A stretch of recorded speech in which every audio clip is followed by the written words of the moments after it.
Hello students, class 12th accountancy chapter number 5 साझेदार की निवृत्ति या मृत्यु, रिटायरमेंट और death of partner, sum number 19 हम कर रहे हैं। ध्यान दीजिए, पारस, विकास और नितिन एक फर्म में 3:2:1 के अनुपात में लाभ बांटते हैं। विकास 31 दिसंबर 2018 को अवकाश ग्रहण करता है। इस दिन साझेदारों के पूंजी खातों के शेष क्रमशः 6,000 रुपये, 5,000 रुपये और 4,000 रुपये थे। ख्याति का मूल्य 4,500 रुपये आंका गया, जो पुस्तकों में नहीं दर्शाई जाएगी। पुनर्मूल्यांकन के आधार पर मशीन 1,200 रुपये तथा स्कंध 800 रुपये कम कर दिया गया। संदिग्ध ऋणों के लिए 280 रुपये संचित किए गए। लेनदारों की राशि 600 रुपये कम कर दी गई और पेटेंट, जिसका पुस्तकीय मूल्य 300 रुपये था, निर्मूल्य हो गया। लाभ हानि समायोजन खाता तथा साझेदारों के पूंजी खाते बनाइए। पारस, विकास and Nitin are partners in a firm sharing profits in the ratio of 3:2:1. Vikas retires on 31st December 2018. On this day, the balances of capital accounts were rupees 6,000, 5,000 and 4,000. Goodwill is valued at rupees 4,500, which will not appear in the books. On the basis of revaluation, machine and stock are reduced by rupees 1,200 and 800 respectively. Provision of rupees 280 is made for doubtful debt. The creditors are reduced by rupees 600 and the patent, of which the book value was rupees 300, became valueless.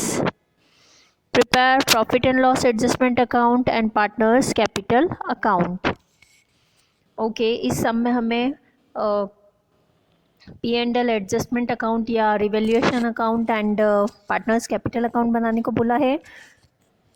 Revaluation account से related सारी information हमारे पास available है, तो हम सबसे पहले solution पे आ जाते हैं एंड रिवैल्यूएशन अकाउंट बना लेते हैं।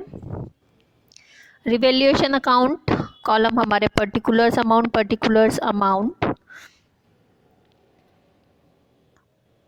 अकॉर्डिंग टू सम हम एक एक चीज़ की एंट्री करते जाते हैं। हमें बोला गया है कि मशीन एंड स्टॉक की वैल्यू कम कर दी है, तो डेबिट साइड पे हम लिखेंगे to machinery 1,200 and to stock 800। Then हमें RBD यानी रिजर्व फॉर बैड डेब्ट्स बनाने को बोला है 280 रुपीज़, तो हम इसे भी डेबिट साइड पे लिखेंगे to reserve for doubtful debts 280 rupees. हमें बोला है क्रेडिटर्स का अमाउंट 600 रुपीज़ कम हो गया है यानी कि बेनिफिट है, लाइबिलिटी कम हो रही है। बाय साइड यानी क्रेडिट साइड पे आ जाएगा बाय क्रेडिटर्स 600 रुपीज़।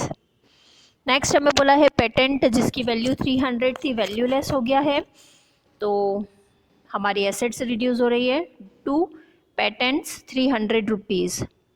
दोनों साइड का टोटल करके डिफरेंस देखते हैं। ऑब्वियसली डेबिट साइड का ही टोटल ज़्यादा होगा, लग रहा है, बिल्कुल दिख रहा है सामने। तो डेबिट साइड का टोटल कर लेते हैं हम, जो आ रहा है 2,580। 2,580 में से क्रेडिट साइड का 600 माइनस कर देते हैं हम, बैलेंस आएगा हमारा 1,980। इस 1,980 को पारस, विकास एंड नितिन के बीच में हम 3:2:1 के रेशो में डिवाइड करेंगे। बाय कैपिटल अकाउंट्स ये लॉस है हमारा रिवैल्यूएशन का। Paras 990 rupees, Vikas 660 rupees and Nitin 330 rupees. Okay, total 1,980 rupees. ये तो हो गया हमारा रिवैल्यूएशन अकाउंट। नेक्स्ट अकाउंट हमें प्रिपेयर करना है partners capital account. Again debit and credit side particulars Paras, Vikas, Nitin and credit side particulars Paras, Vikas और नितिन। तो इस अकाउंट को स्टार्ट करने से पहले एक बार हम गुडविल का ज़रूर देख लेते हैं। सब में क्या बोला है हमें बोला है गुडविल की वैल्यू 4,500 है। ओके, तो ठीक है, हम इस 4,500 में रिटायरिंग पार्टनर यानी विकास का कितना शेयर है पहले वो कैलकुलेट कर लेते हैं। Vikas share of goodwill credited for rupees 4,500 total है, उसमें से विकास का शेयर आ जाएगा 2/6, तो इज इक्वल्स टू हम 4,500 का 2/6 निकालेंगे तो आएगा 1,500। ये 1,500 जो है ये दोनों रिमेनिंग जो पार्टनर्स है पारस और नितिन, उनके न्यू रेशो में वो सेक्रीफाइस करेंगे यानी प्रोवाइड करेंगे विकास को। न्यू रेशो हो जाएगा उनका कितना, देखो ओल्ड रेशो कितना था 3:2:1, उसमें से विकास का 2 हटा दो तो रिमेनिंग पार्टनर्स का जो रेशो हो जाएगा वो हो जाएगा 3:1। तो पारस 1500 में से कितने देगा, तो 1500 इंटू 3 डिवाइडेड बाय 4, ये आ गया 1125। और नितिन की अगर हम बात करें तो 1500 में से वो प्रोवाइड करेगा 1/4 यानी 375। तो चलते हैं हम पार्टनर्स कैपिटल अकाउंट की तरफ। सबसे पहले बैलेंस लिखेंगे इनके कैपिटल का, जो सब में ऑलरेडी हमें दिया हुआ है। By balance brought down, Paras 6,000, Vikas 5,000 and Nitin 4,000। Then revaluation account, Paras 990, Vikas 660 and Nitin 330। And then अभी जो गुडविल का हमने कैलकुलेशन करके देखा, दोनों जो पार्टनर्स है रिमेनिंग उनके कैपिटल अकाउंट के थ्रू एडजस्ट होगा। तो सबसे पहले विकास के कैपिटल अकाउंट में क्रेडिट कर दें हम बाय पारस कैपिटल अकाउंट।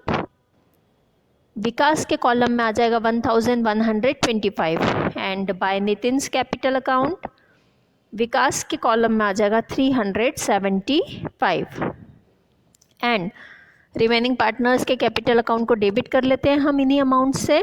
तो डेबिट साइड पे टू विकास कैपिटल अकाउंट, पारस के कॉलम में 1,125 एंड नितिन के कॉलम में 375। इसके अलावा और कोई इन्फॉर्मेशन अवेलेबल नहीं है हमें, तो हम टोटल करके डिफरेंस निकाल लेते हैं। पारस का टोटल है 6,000, विकास का टोटल आ रहा है 6,500 एंड नितिन का टोटल 4,000। डेबिट साइड के टोटल्स को इन अमाउंट में से हम माइनस कर लेते हैं। सबसे पहले विकास का देख लेते हैं हम, बिकॉज उसका जो अमाउंट है बैलेंस में ट्रांसफ़र नहीं होगा, उसका लोन अकाउंट ओपन होगा। तो टू विकास लोन अकाउंट, 6,500 में से 660 माइनस करेंगे तो विकास के लोन अकाउंट में ट्रांसफ़र होगा 5,840 रुपीज़। एंड पारस और नितिन का बैलेंस निकाल लेते हैं हम, टू बैलेंस CD। पारस का बैलेंस आ रहा है 3,885 और नितिन का बैलेंस आ रहा है 3,295। दोनों साइड के टोटल्स इक्वल कर लेते हैं हम। पारस 6,000 रुपीज़, विकास 6,500, 4,000 रुपीज़। ओके, इसी के साथ ये सम भी कंप्लीट हो गया है। होप सो आपको समझ में आया होगा। Thank you.